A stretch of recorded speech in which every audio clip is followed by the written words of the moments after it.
Son las 8 de la mañana. Radio del Principado de Asturias, RPA, Asturias Hoy, primera edición.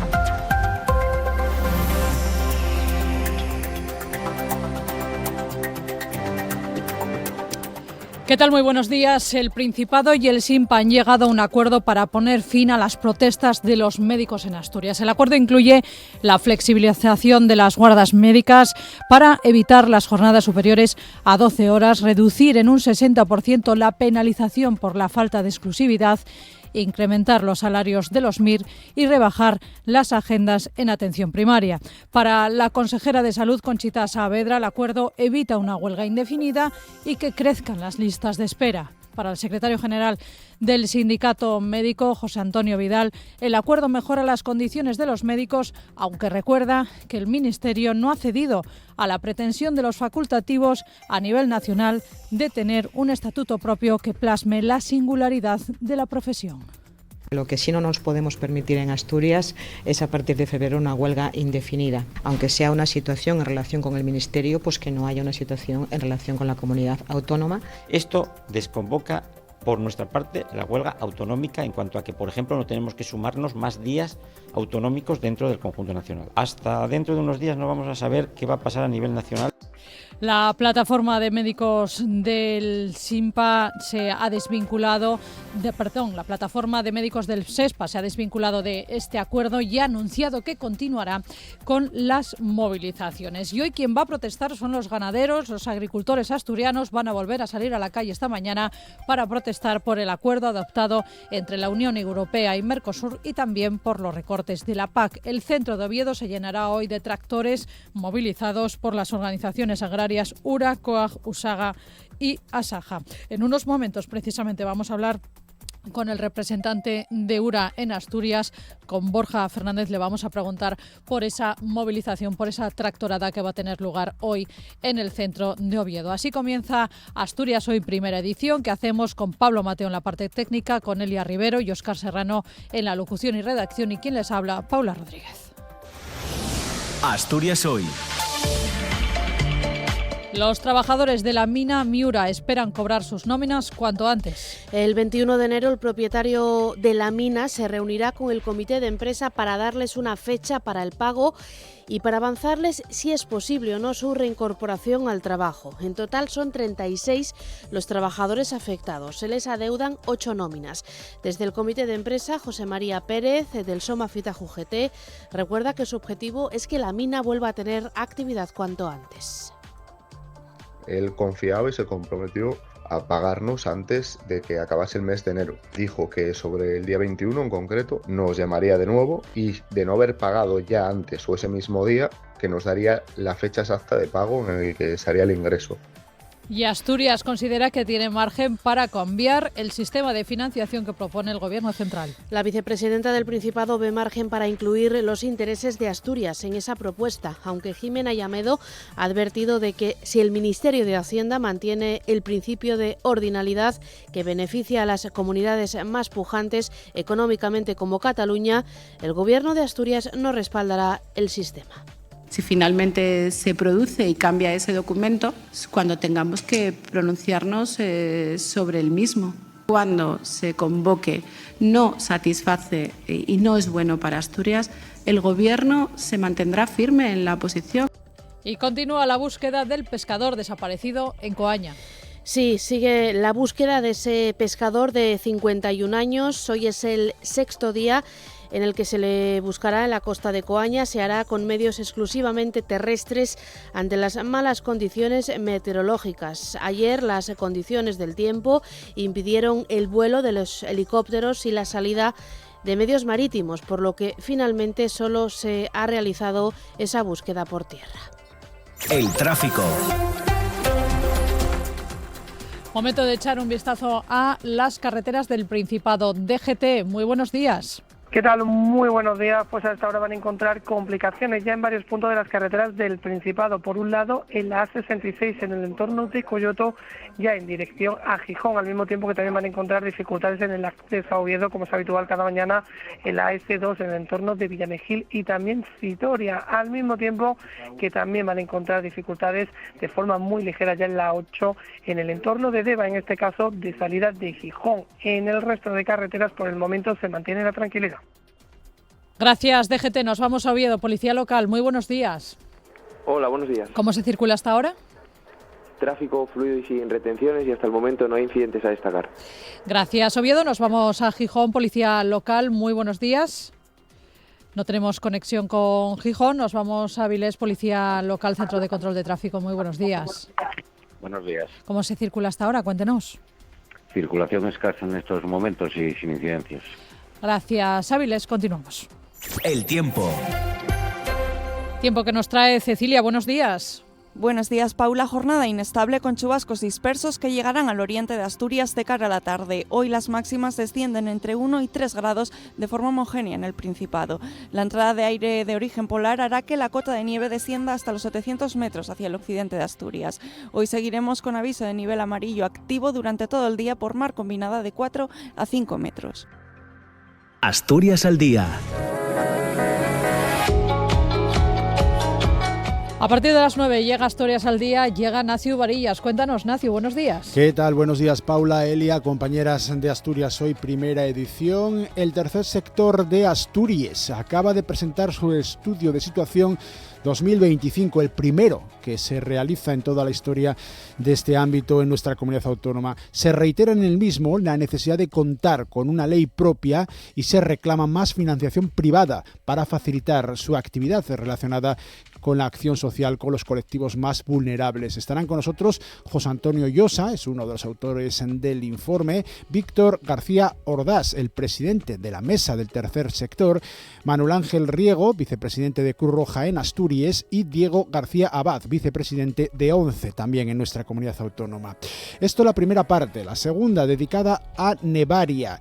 Mañana y el domingo se celebra en Morea la edición número 18 de esta feria de la nieve y de la montaña del Ayuntamiento de Aller. Estarán con nosotros la teniente de alcalde ayerana, concejala de turismo Elena Zapico, también vía telefónica el alcalde Juan Carlos Iglesias y Noel Rodríguez, de uno de los expositores presentes en Nevaria, Jarascada, guías de montaña y naturaleza. Y finalizamos con música. Esta semana ha comenzado la gira promocional de las nuevas composiciones de Mento Evia, también conocido como Mento Bardi, en estilo de nueva música antigua. Conciertos protagonizados por la Viola de Gamba. Ayer fue en Avilés, el sábado en Sotorrey, en el Concello La Ribera, y el domingo será en Sisión. Bueno, pues te escuchamos como siempre, Nacio, que tengas buen día y buen fin de semana. Igualmente, muchas gracias. Están escuchando Asturias Hoy, primera edición. 8 y 8 minutos de la mañana, el Servicio de Salud del Principado, el SESPA, y el Sindicato Médico Profesional de Asturias han suscrito un acuerdo que pone fin a las protestas de los médicos en Asturias, al menos por el momento. La huelga se enmarca dentro de un calendario de movilizaciones que los médicos han llevado a cabo para mostrar su rechazo al anteproyecto de estatuto marco elaborado por el Ministerio. Sí, los médicos piden un estatuto propio que reconozca las singularidades de su profesión. También exigen a la Administración asturiana mejoras laborales. En Asturias se ha llegado, como decimos, a un acuerdo. La consejera de Salud, Conchita Saavedra, destaca que ante todo se ha querido evitar una huelga indefinida de médicos. Por su parte, el secretario general del SINPA, José Antonio Vidal, hace un balance positivo con los acuerdos alcanzados para los médicos asturianos. Lo que sí no nos podemos permitir en Asturias es a partir de febrero una huelga indefinida, aunque sea una situación en relación con el Ministerio, pues que no haya una situación en relación con la comunidad autónoma. Esto desconvoca por nuestra parte la huelga autonómica en cuanto a que, por ejemplo, no tenemos que sumarnos más días autonómicos dentro del conjunto nacional. Hasta dentro de unos días no vamos a saber qué va a pasar a nivel nacional. Con este acuerdo, Asturias se convierte en la primera comunidad autónoma que va a implementar un nuevo modelo de guardias para los médicos. El Servicio de Salud va a poner en marcha un modelo piloto. Actualmente los médicos tienen que escoger entre 17 o 24 horas de trabajo continuado, es decir, la suma entre su jornada más la guardia. A partir de este acuerdo podrán elegir un modelo de 12 horas. Otra medida que el sindicato médico ha calificado de histórica es el plus de exclusividad, que se reduce en un 60%. Los médicos pasarán de cobrar un complemento de unos 1.000 euros por trabajar únicamente en la sanidad pública a cobrar 415. Aún así, Asturias seguirá siendo la comunidad que más penaliza a quien compatibiliza su trabajo en la pública con la privada, un acuerdo importante más relacionado con los médicos de familia. Actualmente tienen que atender a 43 pacientes al día. Ese número se va a reducir a 38. Una medida, ha dicho el sindicato médico, que también contempla qué pasa si se sobrepasa ese límite. Lo explica el secretario del SINPA, José Antonio Vidal, y también la consejera Conchita Saavedra. Diseñar un sistema que permita qué pasa con el paciente 39. Eso es una de las medidas también muy importantes, porque no es ya el número de los que se van a ver, sino cómo se van a gestionar los que todos los días llenan las consultas con atenciones no demorables, que es el problema fundamental. Hay medidas, como dije, importantes, como es la flexibilidad, en el sentido de buscar modelos que puedan responder a esas guardias o módulos de guardia de 12 horas. Y nosotros desde Asturias vamos a empezar a pilotar esos modelos, ¿no? Ver qué servicios pueden empezar a trabajar de otra manera, ¿no?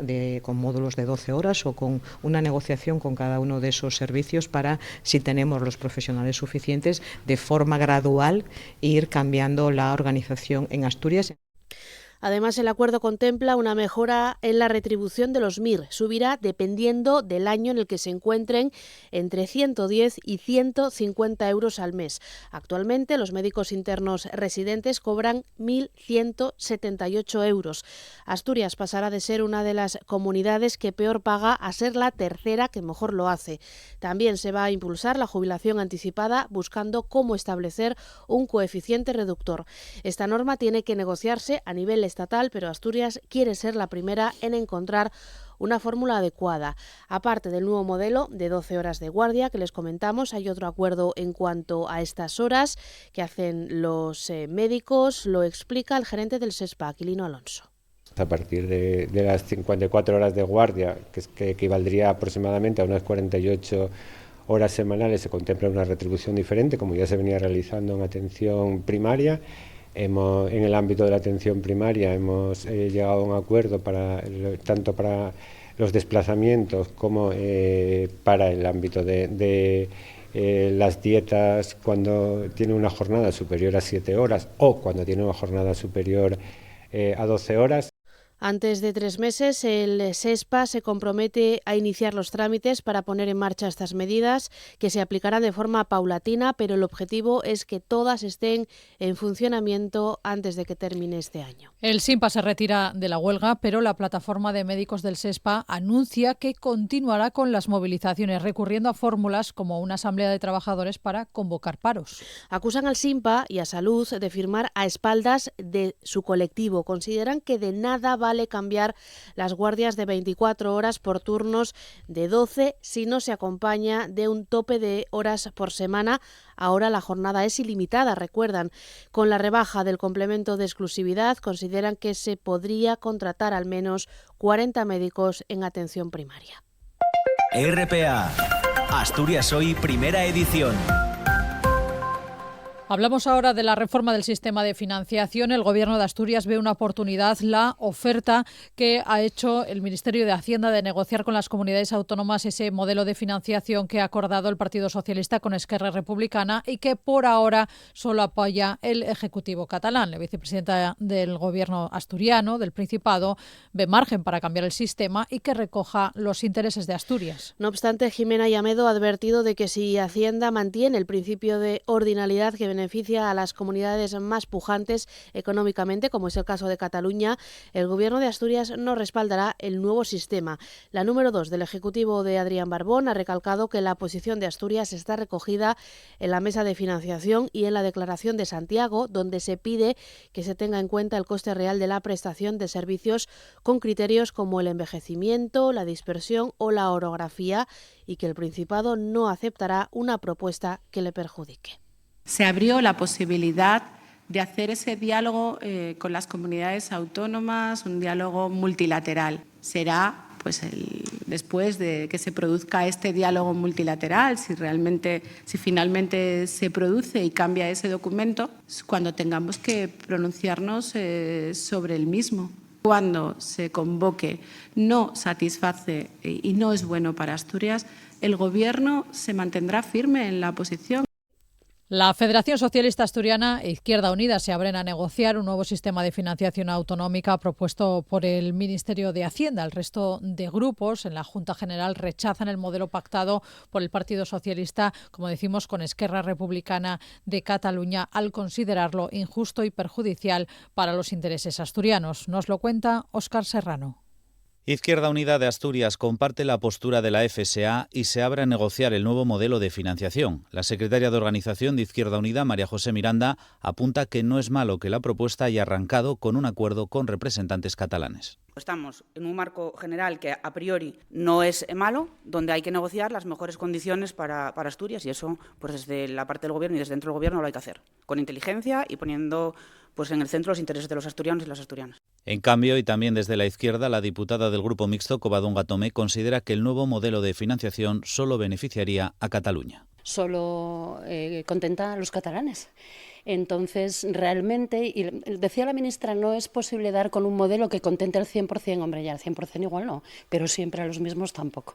Es decir, nosotras entendemos que no se puede aceptar ningún tipo de modelo de financiación que no mire de verdad para Asturias. Una postura compartida por el otro diputado del Grupo Mixto, que advierte del fin de la solidaridad entre territorios. El forista Adrián Pumares califica a la ministra de Hacienda de kamikaze. Se vio perfectamente. Las declaraciones de la ministra Montero casi recuerdan al kamikaze que va en dirección contraria en autopista, pensando que los que van en dirección contraria son los demás, ¿no?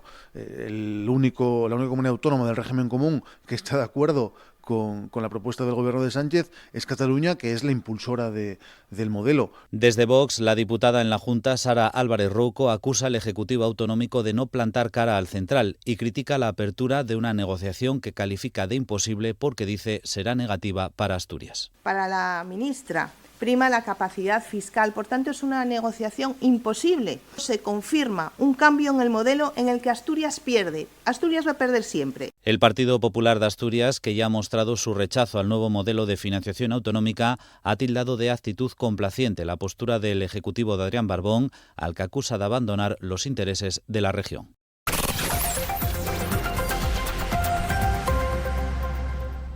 Ocho y 17 minutos de la mañana, se lo contábamos en este informativo. Al comienzo, en los titulares, los ganaderos y agricultores asturianos vuelven a protestar hoy en Oviedo por el acuerdo de la Unión Europea con los países latinoamericanos que componen Mercosur, también por los recortes de la PAC, y también tienen otras reivindicaciones. Esta mañana está previsto una tractorada por el centro de la capital de Oviedo.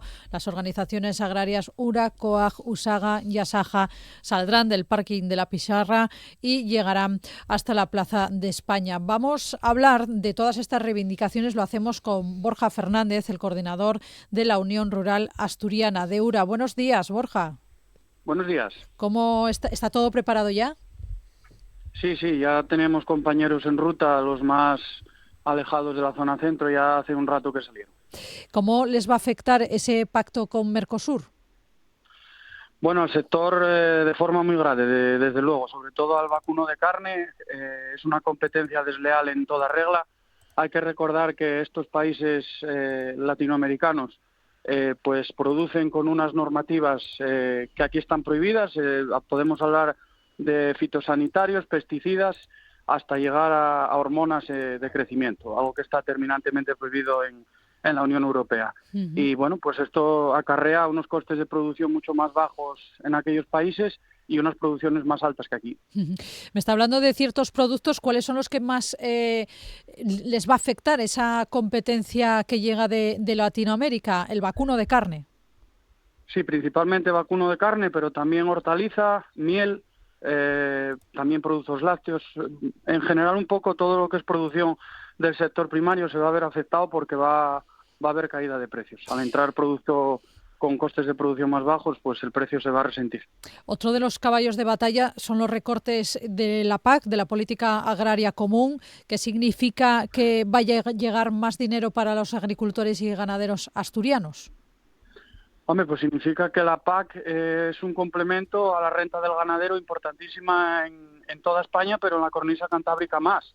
Tenemos una orografía pues particular, como todos sabemos, y muchas ganaderías familiares y pequeñas, pues si le quitas el complemento de la PAC, se le va la rentabilidad y por lo tanto pues es un cierre anunciado.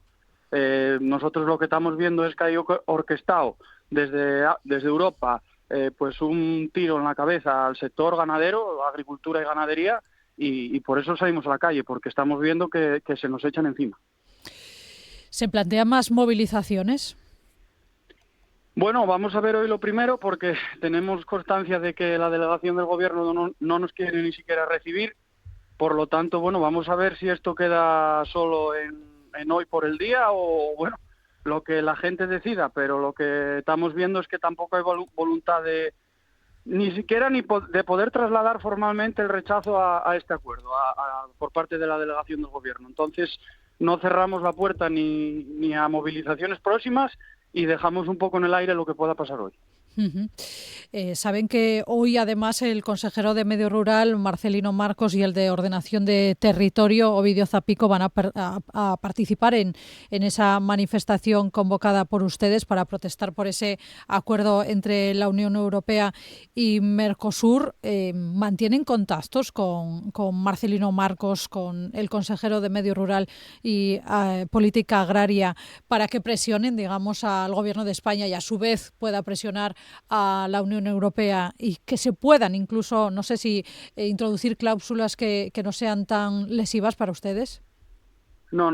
La Consejería de Medio Rural, respecto a este tema y respecto a las movilizaciones, en ningún momento se puso en contacto con ninguna de las organizaciones que convocamos. Es más, es bien recibido, por supuesto, ahí nadie sobra, pero yo creo que lo primero que tiene que hacer es hacer los deberes de casa.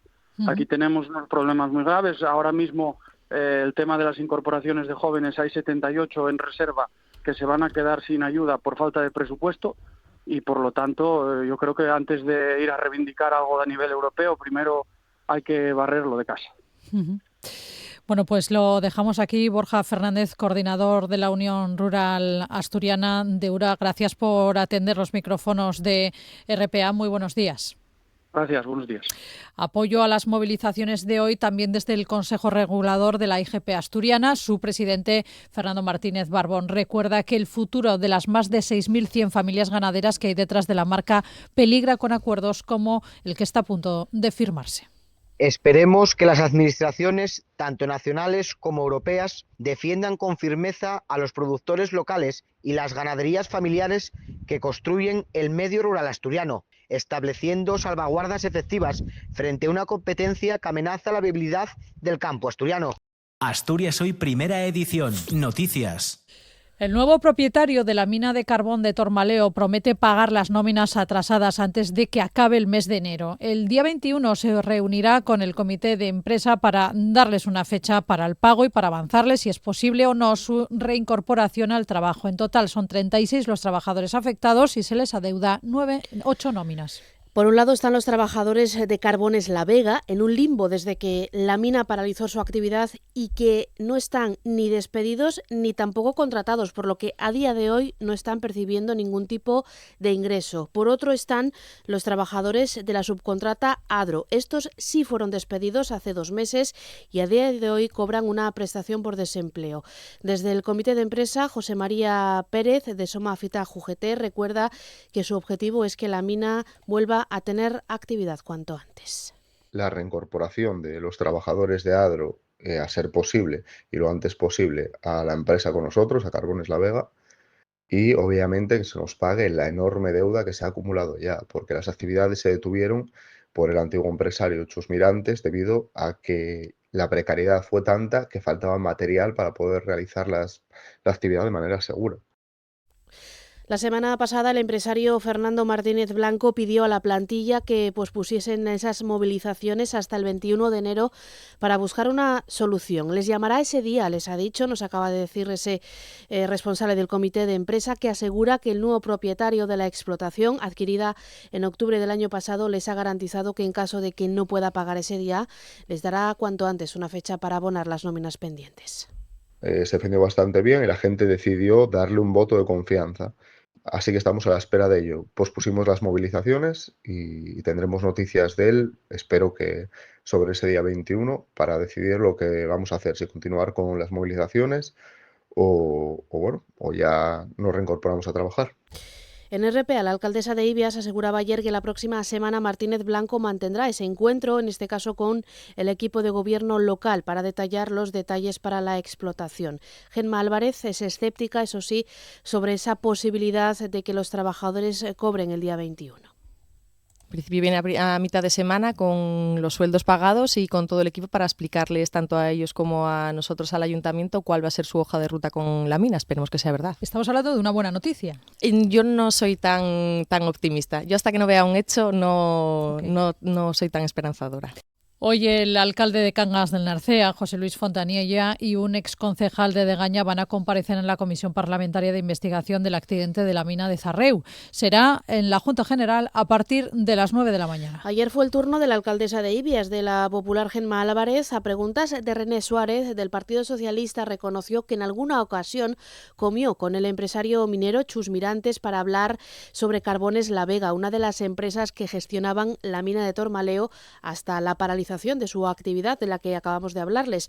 Una explotación, la de Ibias, que hasta octubre del 25 era propiedad del entramado familiar de Mirantes, al igual que la mina de Degaña. Dice la alcaldesa de Ibias que Carbones La Vega tenía licencia municipal urbanística, pero no de actividad. Es una licencia urbanística. O sea, los ayuntamientos lo que dan en ese caso son movimientos de tierra. O sea, no es una licencia de actividad, por lo que cuenta. O sea, realmente quien tiene que dar esas cosas es el gobierno y tú eres el partido del gobierno. Yo lo pregunté qué era lo que teníamos que hacer al Partido Socialista, a la Dirección de Minas, qué era lo que tenía que hacer yo como ayuntamiento ante el caso que tenía delante, y aún no me contestaron. Nada. Y las contradicciones y las evasivas marcaron ayer la comparecencia del alcalde de Degaña en la Comisión de Investigación de la mina de Zarreu.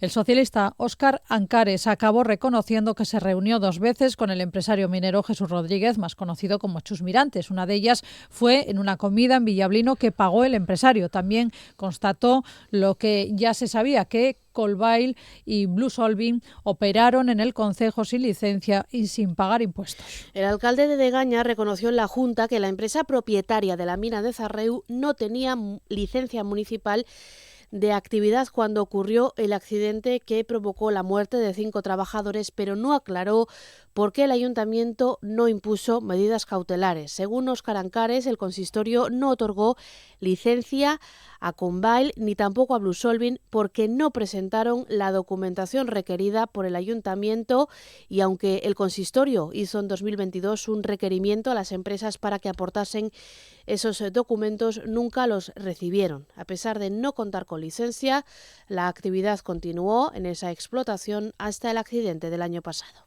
Yo no sé si esa actividad económica es remunerada o no remunerada, pero tenían permiso de la Consejería de Industria. Entonces nosotros, como ayuntamiento, hasta donde tenemos las competencias que llegamos, pedimos la documentación necesaria a la empresa y todavía no se nos había remitido. Entonces, por eso nos pedimos la licencia. El alcalde asegura que desconocía que en la mina de Zarreu se estuviera sacando carbón y subraya que se enteró por la prensa tras el siniestro de 2025 y que detrás de la empresa Blue Solving estaba Chus Mirantes o familiares suyos. Con el empresario que era el propietario de Combail, la sociedad previa a Blue Solving, Óscar Ancares se reunió, como decimos, 2 veces, una de ellas en Villablino. El proyecto del que estamos hablando lo iba a hacer con la empresa Blue Solving. Y de eso habló con el señor Chus Mirantes. Sí, del proyecto. Me habló, no directamente me dijo el que era Bruce Olvin, que iba a realizar un proyecto, pero luego hubo un cambio de transmisión de empresas. El alcalde de Degaña niega haber recibido dinero o regalos por parte del empresario Chus Mirantes. Admite que el propietario de la mina hizo una aportación económica para un concurso de Navidad. Que le pedí la compensación económica para el concurso de Navidad. Y no voy a contestar a más preguntas de esas porque no se ciñen al accidente de lo que venimos aquí a hablar. Bueno, yo creo que sí. Hay una investigación judicial que seguirá su curso y se sabe todo lo que tenga que hacer. Por su parte, la concejal de Izquierda Unida en el Ayuntamiento de Degaña, Sofía Barrero, que ayer acudía a la comisión de investigación acompañada de la viuda de uno de los fallecidos en Zarreu, aseguraba que en el pueblo se sabía que se estaba sacando carbón y que se comentaba que Jesús Mirantes seguía siendo el jefe. La edil ha afirmado que hasta julio del año pasado la oposición no supo que Bruce Olvin carecía de licencia municipal, 9 meses después de que preguntara en el Pleno por ese asunto. El alcalde de Degaña argumentó que la por entonces directora general de Minas, Belarmina Díaz, le había dicho que no hacía falta esa licencia. Desde aquel Pleno, desde el 24 de octubre hasta el 30 de julio, creo recordar que fue el 30 de julio cuando supimos que no había una licencia municipal. Y eso fueron 4 meses después del accidente. Yo en Serredo y en Degaña lo que se comentaba era que Jesús era el que seguía siendo el jefe. RPA, Asturias Hoy, primera edición.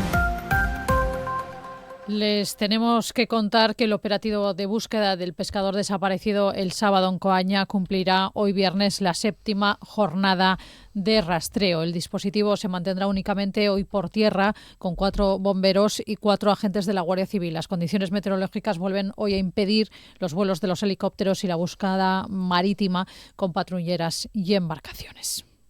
RPA, Asturias Hoy, primera edición.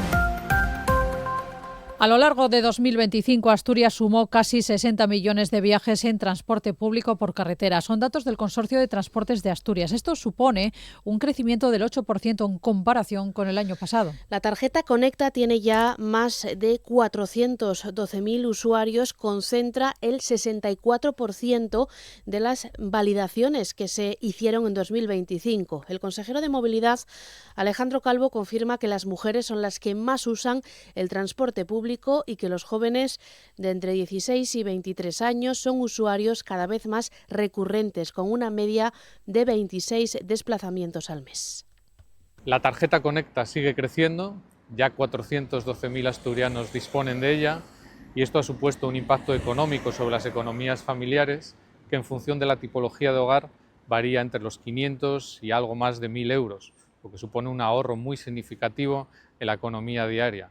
Pero los impactos positivos no solo son para las economías familiares, sino que son para el conjunto de la sociedad. Día a día, en el año 2025, hemos ahorrado 164.000 desplazamientos que antes se hacían en coche privado en nuestra región.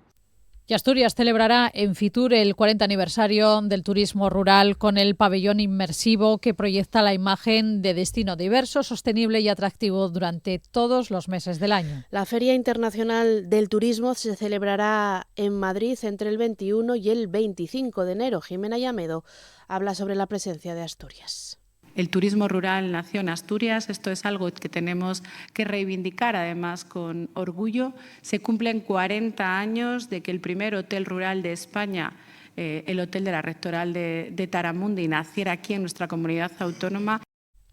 Precisamente este viernes se publicará la convocatoria de los bonos turísticos que promocionan los alojamientos rurales con estancias a mitad de precio. Oviedo firmará este mediodía con la Universidad Alfonso X el Sabio el convenio para que la institución privada se implante en el edificio del Calatrava. El consistorio arrendará hasta 2046 la planta intermedia por más de 6 millones de euros, según comunican fuentes municipales. En los aledaños del Palacio de Congresos ya se colocó ayer un gran cartel donde el ayuntamiento da la bienvenida a esta universidad privada. La idea es que la institución académica empiece con sus clases en el mes de septiembre, con 300 o 400 alumnos y alumnas a ir sumando matrículas en los próximos años. Por cierto, que ya están abiertas las inscripciones para la segunda edición de la Escuela de Formadoras en Coeducación. Es un programa integral dirigido a personas que posteriormente capacitarán a docentes y profesionales de distintos ámbitos en materia de educación en igualdad. Desde su puesta en marcha a finales de 2024 ha formado ya a 800 docentes en 78 centros educativos de primaria. Asturias Hoy, primera edición. Noticias. Hablamos del ámbito internacional. Hoy podríamos saber si el Gobierno decide o no sumarse al envío de tropas a Groenlandia, ya que, como ya han hecho otros países de la Unión Europea, como Francia, Alemania, Suecia y Noruega. El Ejecutivo lo baraja en plena escalada de tensión entre Dinamarca y Estados Unidos por el control de la isla de Groenlandia, del Ártico. La ministra de Defensa asegura que España tomará decisiones pronto, que ya están tratando el asunto con los grupos parlamentarios. En todo caso, Margarita Robles apela a la prudencia.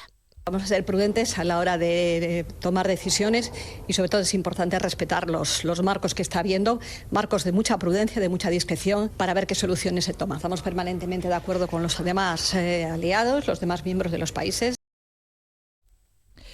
Y María Corina Machado ha entregado a Donald Trump la medalla del Nobel de la Paz. Lo ha hecho en la Casa Blanca, donde la opositora venezolana y el presidente de Estados Unidos se han reunido durante más de 2 horas a puerta cerrada. Machado ha asegurado que le ha recordado al líder republicano que su país tiene un presidente electo, en referencia a Edmundo González. Dice que seguirán trabajando para que pronto haya libertad, Estado de Derecho y elecciones en Venezuela. El compromiso que hay en la sociedad venezolana para luchar a favor de una transición que permita no solamente construir instituciones democráticas sólidas, estables, sino también atender lo más importante, que es nuestra gente. Claro que sí. No solamente en materia de libertades, violación de presos políticos. Poco antes de esa cita, la portavoz de la Casa Blanca reiteraba que Machado no es la persona adecuada para liderar el cambio político en Venezuela. Dice Estados Unidos que la presidenta interina venezolana, Delcy Rodríguez, está cumpliendo con todas las exigencias de Trump y que esperan que en esta cooperación continúe. Sin embargo, Rodríguez ha vuelto a afearles lo que consideran un secuestro de Nicolás Maduro. Si algún día me tocase como presidenta encargada ir a Washington, lo haré de pie, caminando, no arrastrada. Lo haré con la bandera tricolor. Lo haré con el Gloria al Bravo Pueblo marcando el ritmo de mi corazón. Será de pie. En Asturias tenemos mucho que contar. Y un gran altavoz. RPA. El mejor análisis de lo que sucede en el Principado, las opiniones de los asturianos y las asturianas, las voces autorizadas en la materia. Todo está aquí. RPA, vocación de servicio público. Están escuchando Asturias Hoy, primera edición.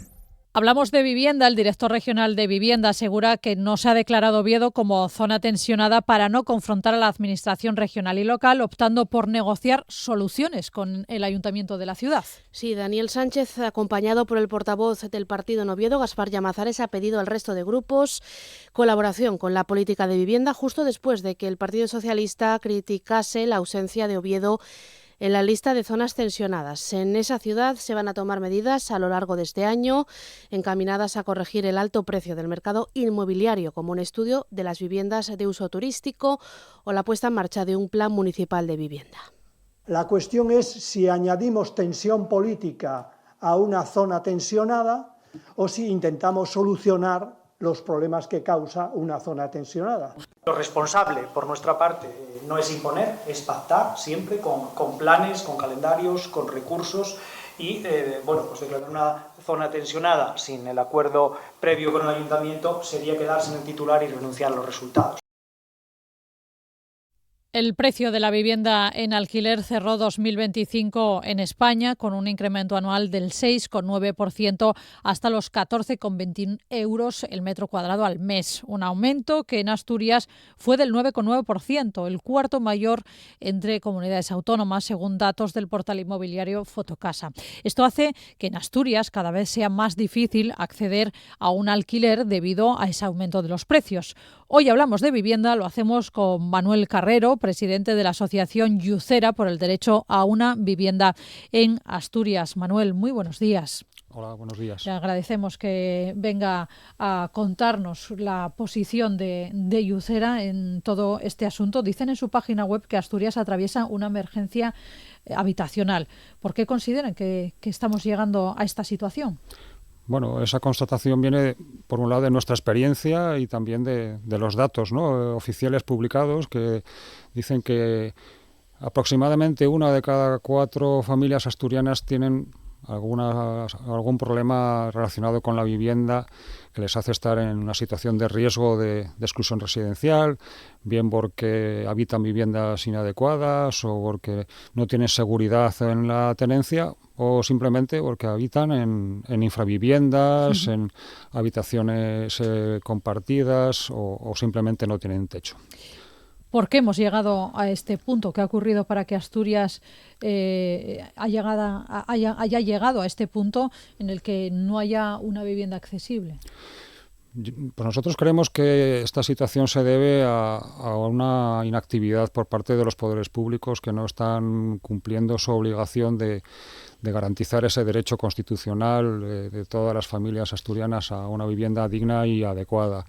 La política de vivienda ha estado abandonada, la política pública, el parque público de vivienda es muy escaso, muy reducido, no alcanza ni de lejos las proporciones que tienen en otros países europeos, y pensamos que la única manera de hacer frente a esta situación de crisis es apostando por políticas estructurales a largo plazo que vayan ampliando significativamente el parque de vivienda asequible. Vamos a empezar por Asturias. Aquí se trabaja para declarar zonas tensionadas, para poner freno a esa subida desmesurada de los precios, o por lo menos intentarlo, para poner freno también a ese auge de viviendas turísticas. De eso hablamos porque una zona tensionada es aquella donde el coste de la vivienda en alquiler es elevado en comparación con los ingresos medios de los residentes y la demanda supera la oferta, haciendo difícil el acceso a una vivienda digna.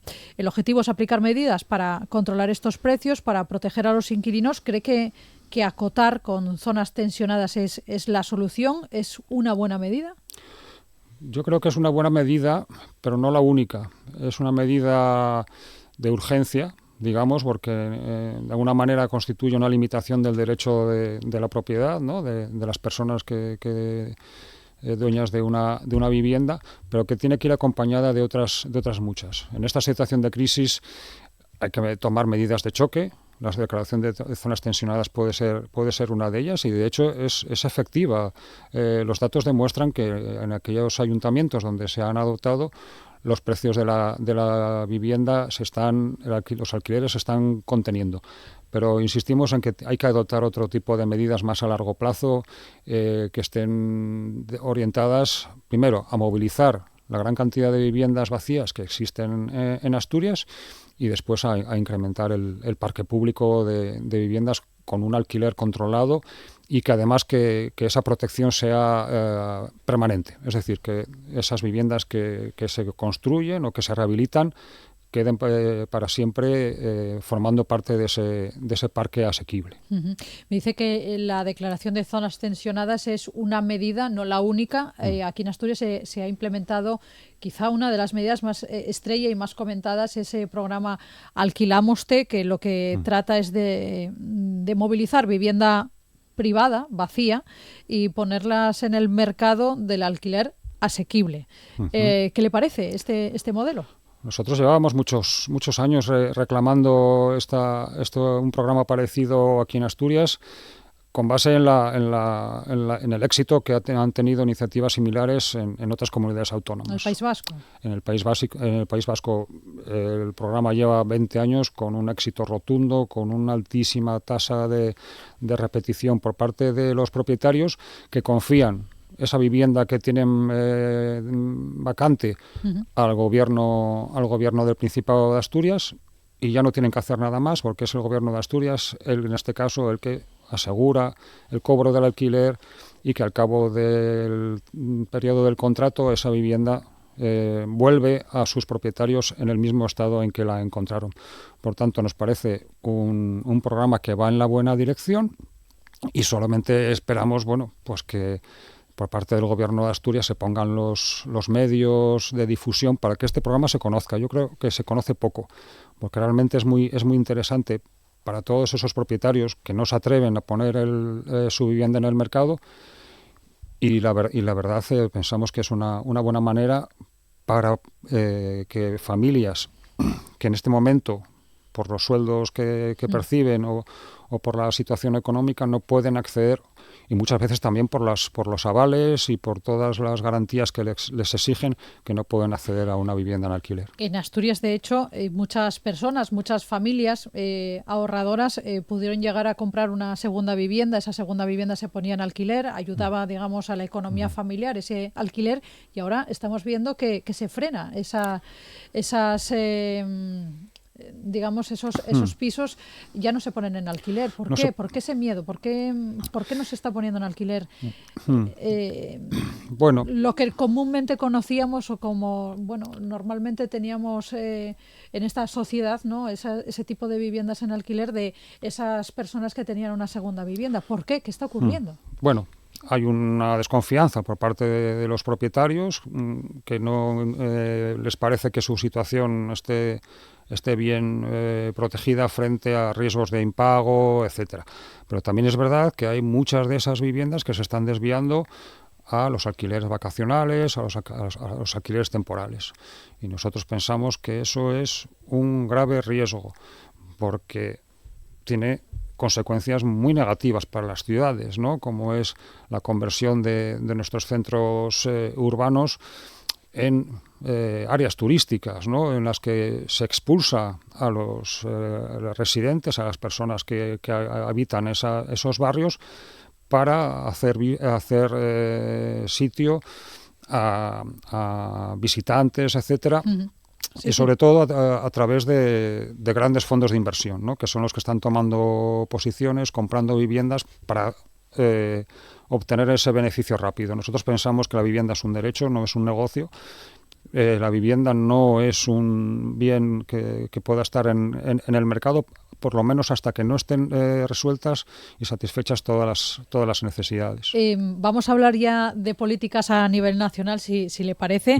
¿Qué le parece esa última propuesta en materia de vivienda que ha lanzado el presidente del Gobierno, incentivos fiscales para los propietarios que no suban el alquiler a los inquilinos?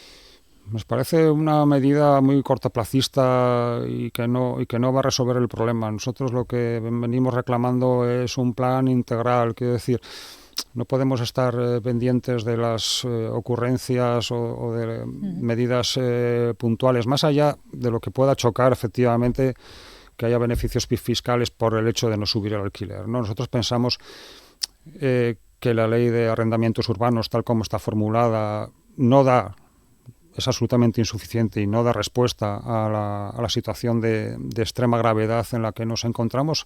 Hay que revisarla, hay que reformarla, primero para dar más seguridad a la parte débil del contrato, que es la inquilina o el inquilino, también a los propietarios, ¿por qué no? Ampliar desde luego los plazos mínimos del contrato. 5 años no son suficientes para que una familia o una pareja joven, etcétera, pueda hacer un proyecto de vida estable, y desde luego establecer topes a los precios de los alquileres, porque insistimos, la vivienda no puede ser un bien de mercado. Tiene que ser un derecho garantizado a todas las personas, como lo es la educación o como lo es la sanidad. Se habla mucho de topar los precios del alquiler. Claro. Es una medida controvertida, pero yo creo que se justifica por la situación de extrema necesidad en la que nos encontramos. La vivienda tiene una función social, lo dice la Constitución, está en uno de sus primeros artículos. La propiedad en España no es un derecho que está por encima de todos, está sometido a esa función social que es, en este caso, favorecer el acceso de un bien de primera necesidad y que es fundamental para el desarrollo personal y colectivo de las personas. De hecho, cuando hablamos de esta realidad, de esta realidad que viven los españoles, los asturianos, también nos preguntamos cómo hemos podido llegar hasta aquí, porque hay trabajadores pobres a día de hoy que no pueden pagar un alquiler. Y quiero decir que desde luego que han subido los precios del alquiler de manera desmesurada, pero también no ha ido acompañado, digamos, de una subida de salarios por parte de los trabajadores, ¿no? Los trabajadores ahora mismo se han empobrecido. Sí, eso es una realidad.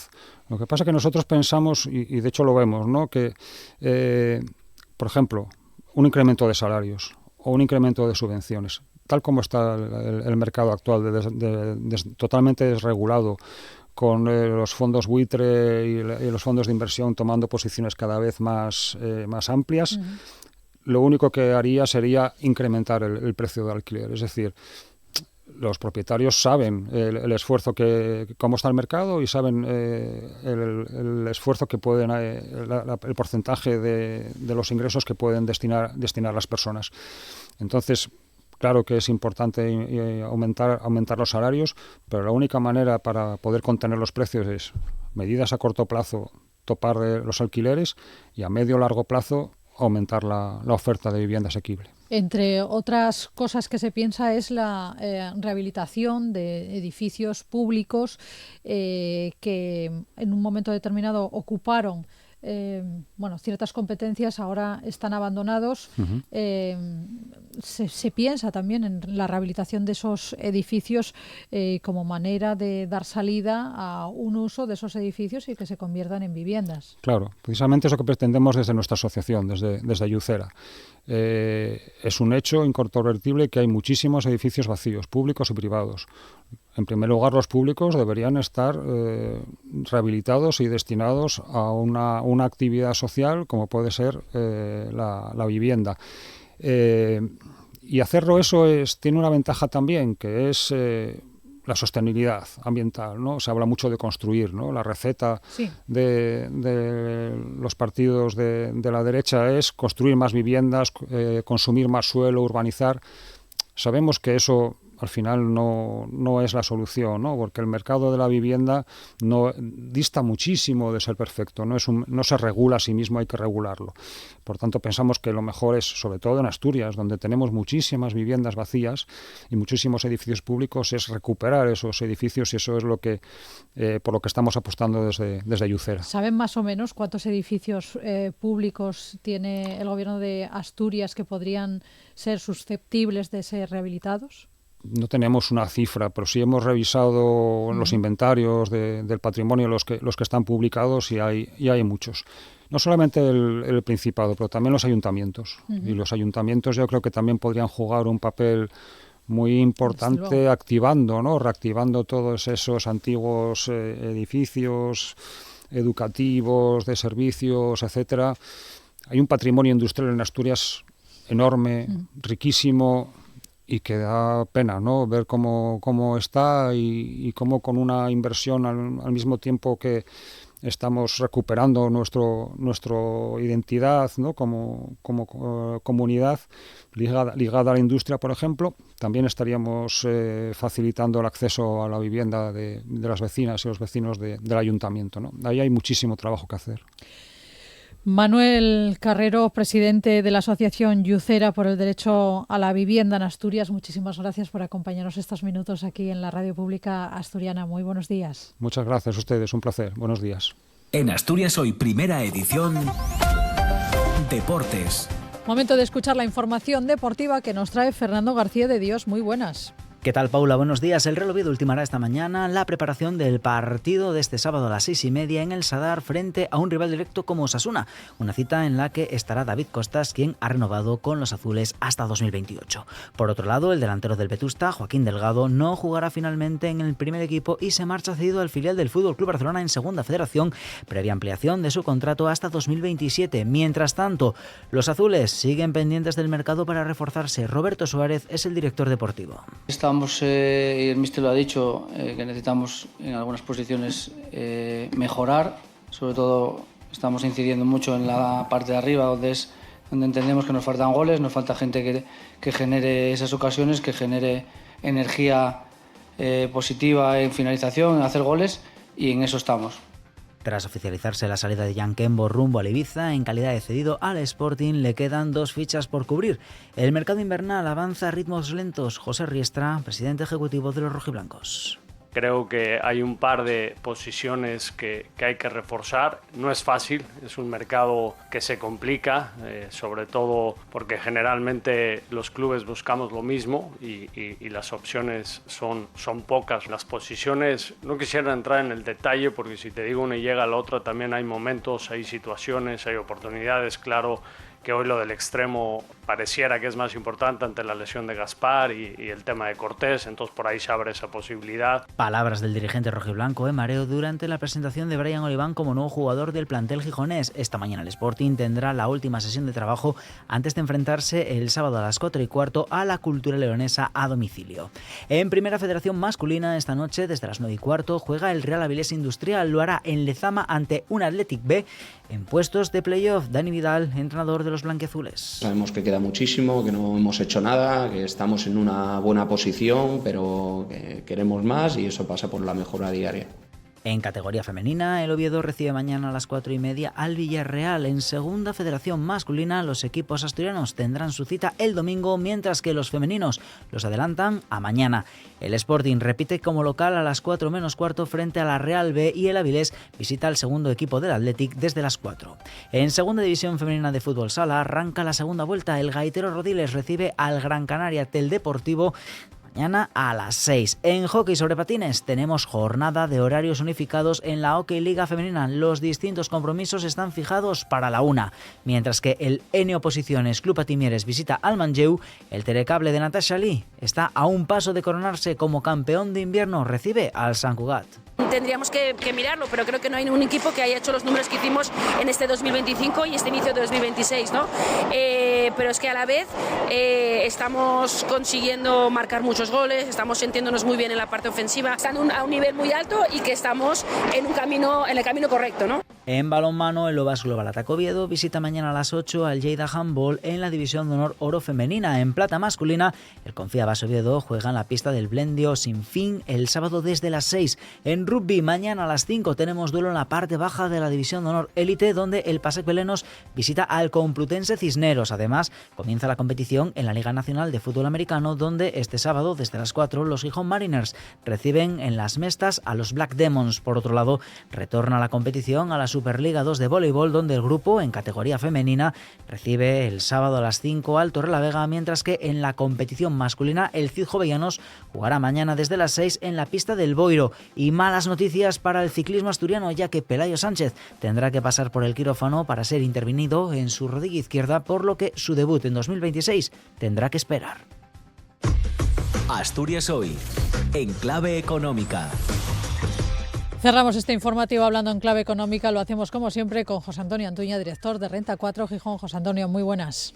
¿Qué tal, Paula? Buenos días. Menuda semana, ¿cómo la cerramos?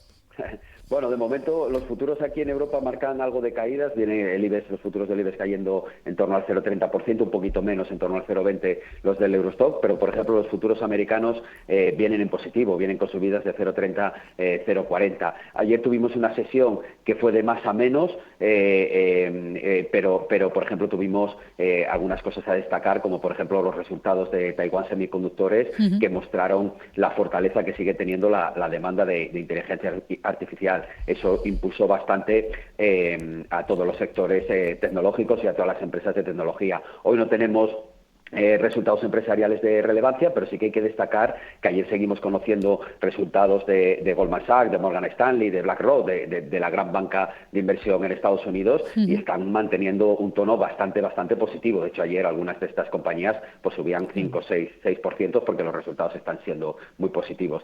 Destacar también de ayer un poco a nivel comercial, pues un acuerdo entre Estados Unidos y Taiwán para rebajar aranceles. Seguimos hablando de aranceles como el año pasado. Y bueno, destacar pues en el plano macroeconómico hoy no va a ser una sesión muy importante, pero bueno, sí que tenemos varios indicadores en Estados Unidos, principalmente la producción industrial, que casi me quedaría con algunos indicadores que conocimos ayer, algunos indicadores ya de enero, donde mostraron cierta mejoría. Es verdad que eran indicadores a nivel regional, pero mostraron cierta mejoría, salieron por encima de lo esperado, y también conoceremos un dato de inflación en Alemania, que bueno, que es un dato final, con lo cual debería de confirmar un poco esa moderación que ya nos dio el dato preliminar, pero que siempre pues los datos de inflación siempre los seguimos muy, muy de cerca. Y evidentemente, pues sin olvidarnos todo lo que venimos hablando de la geopolítica, ¿no? Claro. Que parece que hoy no hay grandes novedades, pero evidentemente que siempre está detrás de todo esto. Bueno, pues estaremos muy atentos efectivamente a esa geopolítica. José Antonio Antuña, director de Renta 4 Gijón. Hablamos ya el lunes, veremos Perfecto. Lo que ocurre durante el fin de semana, lo comentaremos desde luego el lunes. José Antonio, que tengas buen fin de semana. Gracias, buen fin de semana. Y nosotros nos vamos, les decimos adiós hasta el lunes. Ya saben que ahora llega más información, más debate a la Radio Pública Asturiana. Se quedan con Asturias al Día. También más información en TPA Matinal. Ya hablaban de muchas cosas, de unes bien y de otras mal. En esta conversación sobre hombre y animal salió la inseminación, esa de lo artificial, esa de lo artificial. Decía y una a la otra, fíjate cómo será, que sin tócate la cosa puedes quedarte preñar.